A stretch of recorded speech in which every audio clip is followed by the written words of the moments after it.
insisto, estamos apenas a semanas, a escasas semanas de un problema muy serio en materia alimentaria. ¿Qué van a decir entonces? Que se extendió la guerra económica más allá del tema electoral. O sea, aquí hay un tema que tiene que ver con la estabilidad del país, que tiene que ver con el estómago de los venezolanos, que tiene que ver con esa realidad horrenda. O sea, a veces asombra, pero en el contexto de estas semanas que han transcurrido, se anunció, se produjo la segunda encuesta nacional de condiciones de vida realizada por las universidades nacionales y reveló que en un año, apenas en un año, la pobreza había pasado del 52% al 76%. 76%, un incremento del 25% en apenas un año en la pobreza. Y entonces vamos a seguir hablando de eslogan publicitarios, Nicolás, o vamos a atender este tema que ciertamente es crucial. Otro elemento lamentable, por lo demás, en el discurso oficial, decir ahora que aquí no hay oposición, que aquí lo que hay es contrarrevolución. Mira, Nicolás, mira, Jorge, mira, Diosdado, quizás tengas razón, aquí no hay oposición. Porque a nosotros el país ahora nos dio una nueva responsabilidad. Nosotros somos alternativa de poder, nosotros somos alternativa de gobierno. Ese es el rango en que nos colocaron los venezolanos, y alternativa absolutamente democrática, porque esta condición nos la dio nada más y nada menos el voto de 8 millones de venezolanos. Esa es la realidad. Seguir discutiendo esa necedad de si es como cuando dicen, aquí no hay presos políticos, sino políticos presos. Ahí hay unos presos de conciencia, hay personas que están detenidas, privadas de su libertad o en el exilio, simplemente porque opinan distinto que el gobierno. Esa es la realidad, ese es el hecho. Bueno, lo mismo pasa con esta situación. Ahora resulta que el gobierno quiere decidir qué es y qué no es oposición. No, eso quien lo decide es el pueblo. El pueblo durante mucho tiempo nos colocó en la oposición y nosotros supimos trabajar y pelear desde allí. Y ahora nos transformó en alternativa de poder. Repito, el poder que viene de esta decisión del soberano. Finalmente, un llamado a la sindéresis, un llamado a la realidad. Nosotros consideramos que estas posturas no solamente son irresponsables de cara al manejo del gobierno con su propia militancia, los problemas internos del oficialismo nos importan poco. Puede dar risa ciertamente ver a Jorge Rodríguez doblemente derrotado como jefe de campaña en un proceso donde recibió una condena abrumadora, y derrotado en Caracas, donde perdió absolutamente todos los circuitos, incluso aquellos donde tenía liderazgos emblemáticos para tratar de ayudarse, bueno, los perdió todos. Entonces, que ese señor, repito, doblemente derrotado, venga a decir él qué fue lo que pasó, como que si su opinión fuese muy calificada y no fuera, repito, la opinión resentida de un derrotado. Pero el problema no es el tema interno de ese partido, de esa organización, que yo estoy seguro, ahí surgirán voces, surgirán sectores, surgirán elementos que serán capaces de quitarse de encima el liderazgo tóxico de los Diosdados, de los Maduros, de los Rodríguez, y eventualmente podrán en algún momento, en los próximos 20, 30 años quizás, generar una capa dirigente que sea capaz de recuperar legitimidad afectiva ante su propia base y poder aprender a comunicarse con el país desde la propuesta y el trabajo, y no desde la agresión y la amenaza. Eso puede que ocurra, pero por lo pronto nos preocupa, nos angustia Venezuela, nos angustia la situación de los venezolanos y sobre todo la situación de los más humildes, de los más pobres. Con ellos nuestro compromiso, un compromiso ahora reforzado, porque sabes una cosa, Jorge, ganamos en Carapita, ganamos el 23 de enero, ganamos en Catia, ganamos en el Valle, en el cementerio, en Santa Rosalía, tenemos en Sarría, San Agustín, en Altavista, Freddy, ahí donde todavía vive alguna gente de tu familia, ahí ganamos, ¿entiendes? Entonces ahí tenemos un compromiso renovado y reforzado con ese pueblo humilde, que quiere no excusas, no discursos, no proclamas, quiere soluciones. y nosotros como representantes de esta nueva mayoría nacional le exigimos al gobierno que en efecto cumpla con su trabajo. Un colega antes de subir acá me preguntaba, ¿quién debe pagar el costo político de lo que hay que hacer en materia económica? Te lo informo, Nicolás, eres tú eres gobierno, tú tienes que gobernar. Un gobierno se define porque gobierna, y aquí tenemos una coyuntura económica y social extremadamente urgente, y todo lo que han hecho ustedes hasta ahora no ha sido sino agravar la situación del pueblo. Nosotros, repito, como representantes de esta nueva mayoría nacional, hacemos esa exigencia, planteamos esa necesidad e instamos al gobierno a que sencillamente deje la lloradera y se ponga a trabajar. Antes quisiéramos simplemente también expresar nuestro respaldo institucional a la declaración hecha por nuestro compañero Henry Ramos Alup a propósito del tema de el canal ANTV. Quiero recordarles que el canal ANTV funciona básicamente como un aparato propagandístico del PSUV, tanto las anclas como los entrevistados, los entrevistadores, todo tiene un solo tono, el tono rojo del PSUV. Ese canal efectivamente va a estar al servicio de todo el Parlamento, incluyendo a la minoría oficialista, y va a estar al servicio del país. Debo informar que estamos ya en consultas con el Sindicato de Trabajadores de la Prensa, con el Colegio Nacional de Periodistas, con las escuelas de comunicación social de las universidades, para que nos den sugerencias acerca de cómo no solamente orientar la gestión de ese canal, sino además cómo optimizar lo que es el acceso de los medios al Parlamento, no solo a los debates en el hemiciclo, sino también al trabajo en las comisiones. Por una razón elemental, un parlamentario es un servidor público, y el público tiene derecho a escrutar su trabajo y a estar en contacto con ese servidor público, y para eso el trabajo de los periodistas es crucial. Estamos abiertos a sus preguntas. El ciclo de ser pregunta, la primera persona que va a preguntar y medio, el venezolano Joana Álvarez. Wow. Buenos días. Quisiera saber cuál es la posición de la MUD ante la división impulsada por miembros de la oposición a candidatos independientes, como ocurrió en el Táchira, Lara y Mérida.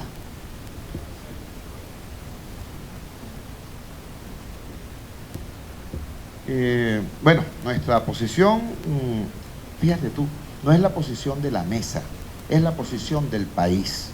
Nosotros dijimos a lo largo de largos meses que independientemente de cuán legítimo podía ser tal o cual matiz, aquí en este momento no estábamos en una elección convencional, estamos enfrentando a un régimen de vocación totalitaria, de vocación autoritaria, y que en esta lucha de la democracia contra el autoritarismo era importante la unidad total de los venezolanos. Ese planteamiento fue ciertamente entendido y asumido por el pueblo.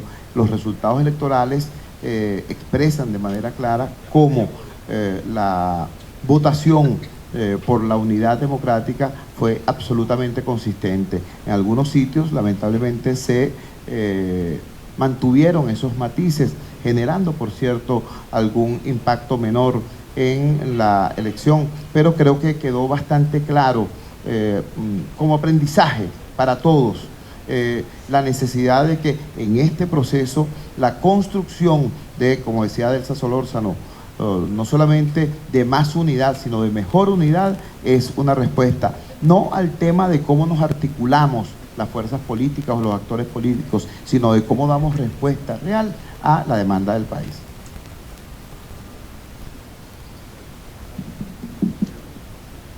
Ahora Humberto Tobar, de la agencia Fran Press. Prevenido Bardoley Prin, de Televen. Hola, buenas tardes. Ernesto Tobar, de la agencia France Press.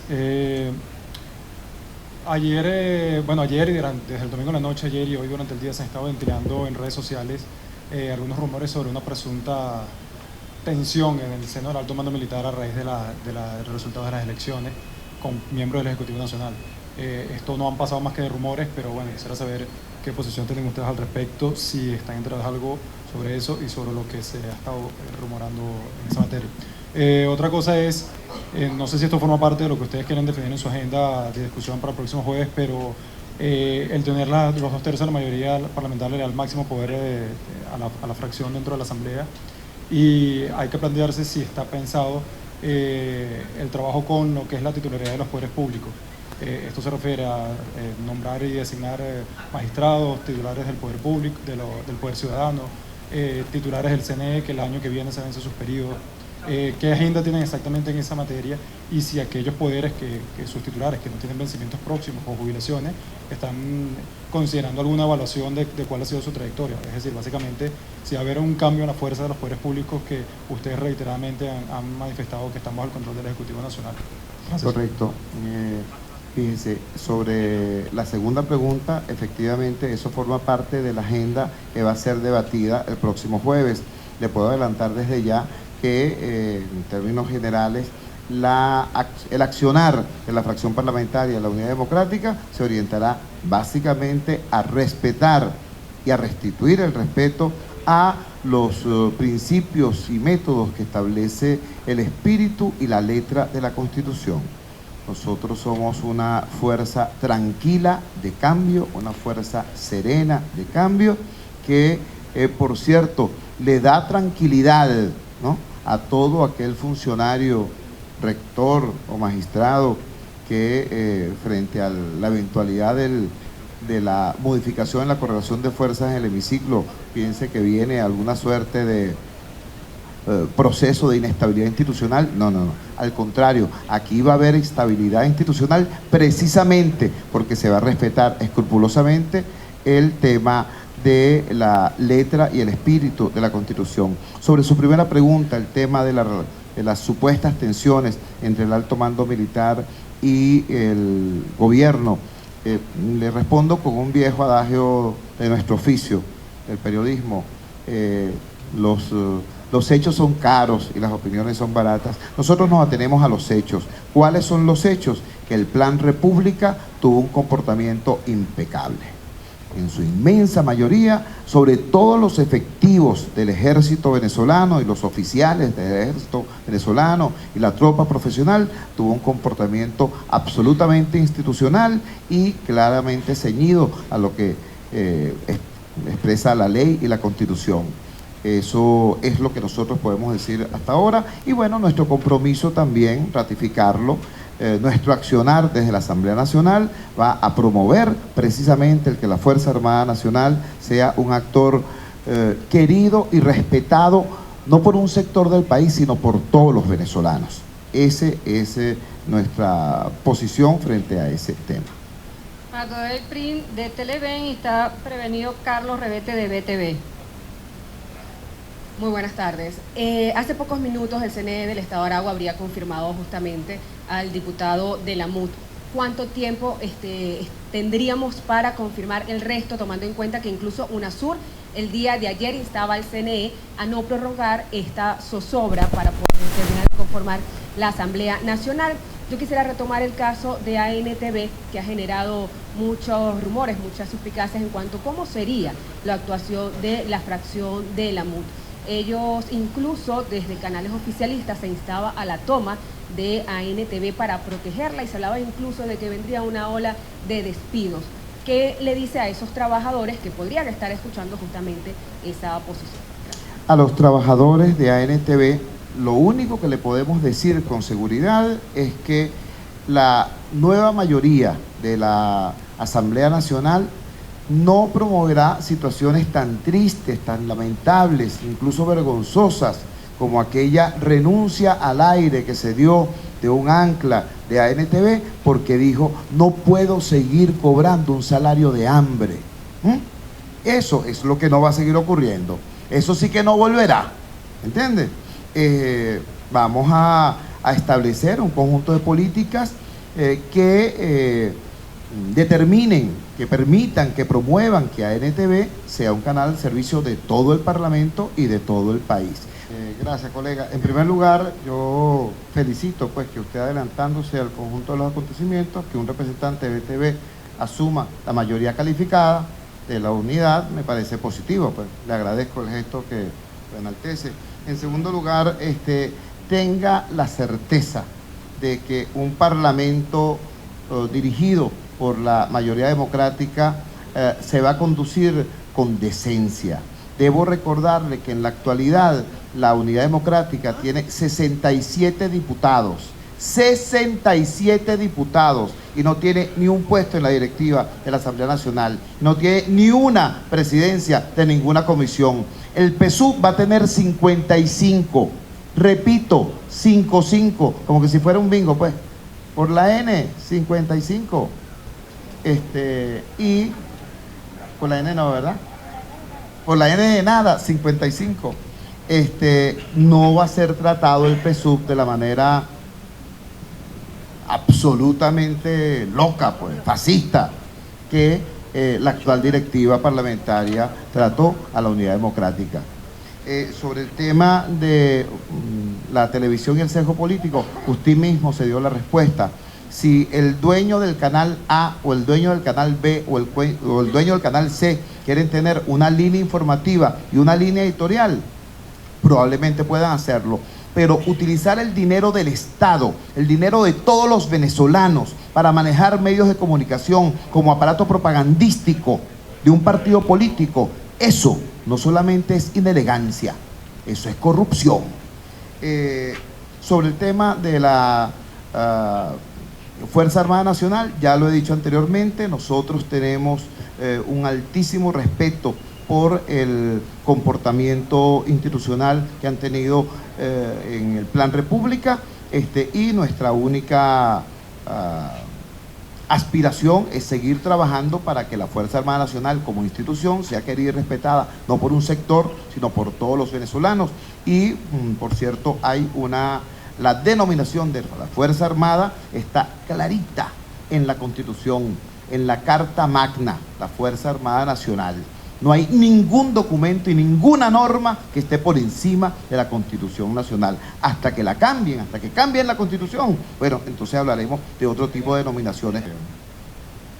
Fíjense, que haya interlaces cuenta pues de que hay leyes promovidas por el gobierno que son abiertamente anticonstitucionales, nos parece bien importante. Aquí se inicia un proceso de reconstrucción nacional, no solamente en lo físico, sino también en lo institucional. Parte de ese proceso de reconstrucción institucional pasa por allí, hay un conjunto de equilibrios que deben ser restablecidos, un conjunto de instrumentos jurídicos que deben ser acordes a esos equilibrios establecidos. No tenga usted duda, ese proceso se inicia, no va a ser sencillo, va a ser tenso en algunas ocasiones, pero va a ser un proceso afirmativo, positivo e inclusivo. Eso en relación a esas normas, tiene usted toda la razón. Nosotros tenemos que llegar a legislar de manera urgente en algunos casos. Por ejemplo, la reforma de la ley del Banco Central para devolverle autonomía a ese ente es de absoluta urgencia.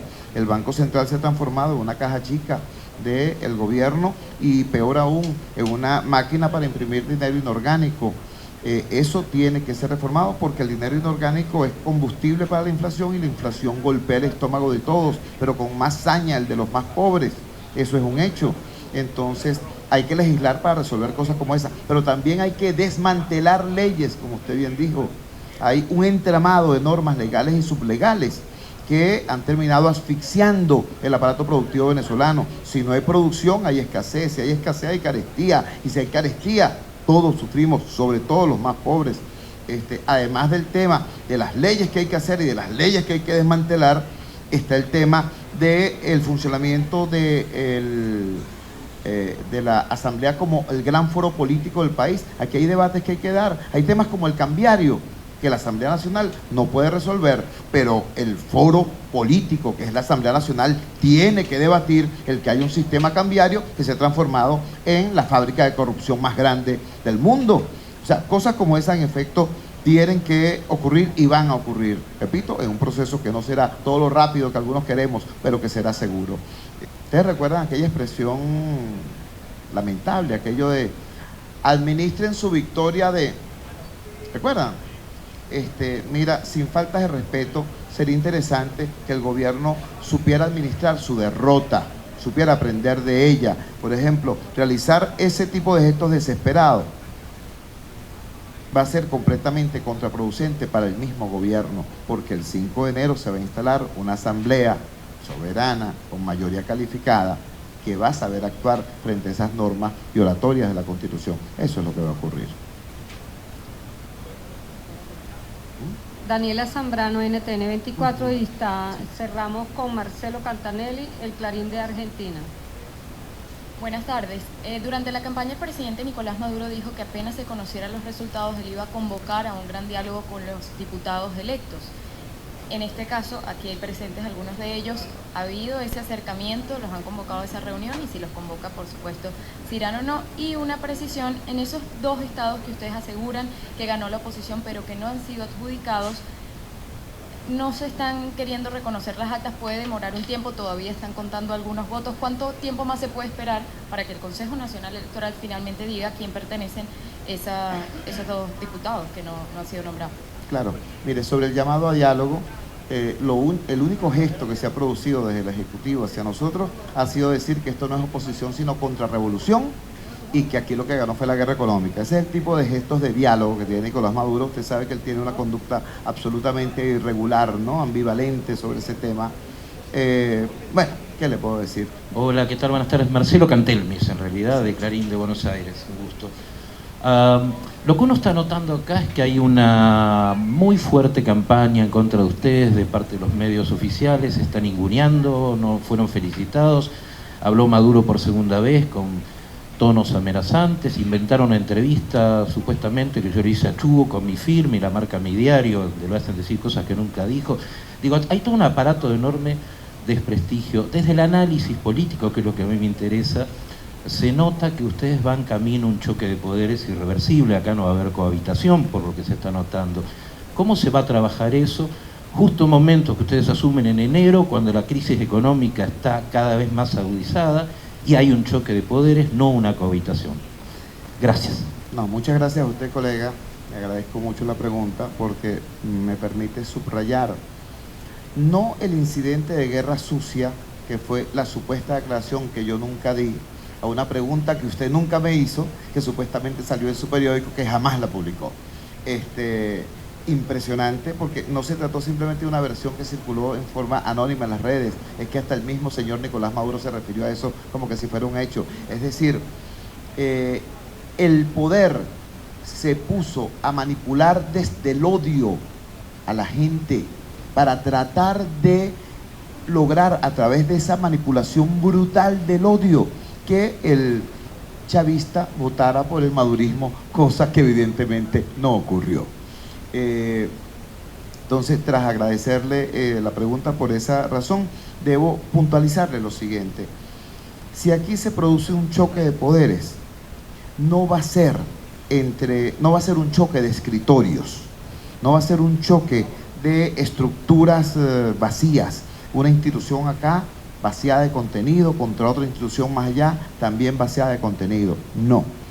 Si aquí se produce un choque de poderes, los poderes que van a chocar son los siguientes. Por un lado, la burocracia y por otro lado, el pueblo. Aquí no se trata de los 112 diputados, ni de la MUD como alianza política, ni de los partidos de oposición como organizaciones. No, aquí se trata de un mandato de 8 millones de venezolanos. Eso es lo que va a estar en juego y, como usted bien dice, en el marco de una crisis económica con un impacto social tremendo, tremendo. En esa circunstancia, lo más adecuado, lo más responsable sería que el Poder Ejecutivo entendiera ese mandato del soberano y pusiera a disposición de ese mandato del soberano los recursos de poder que están en su mano. Eso es el deber ser. Si no es así, Maduro va a chocar con otro poder, pero no va a ser exactamente el poder legislativo únicamente. Va a chocar con el pueblo, con el poder del soberano. Muchísimas gracias, colegas.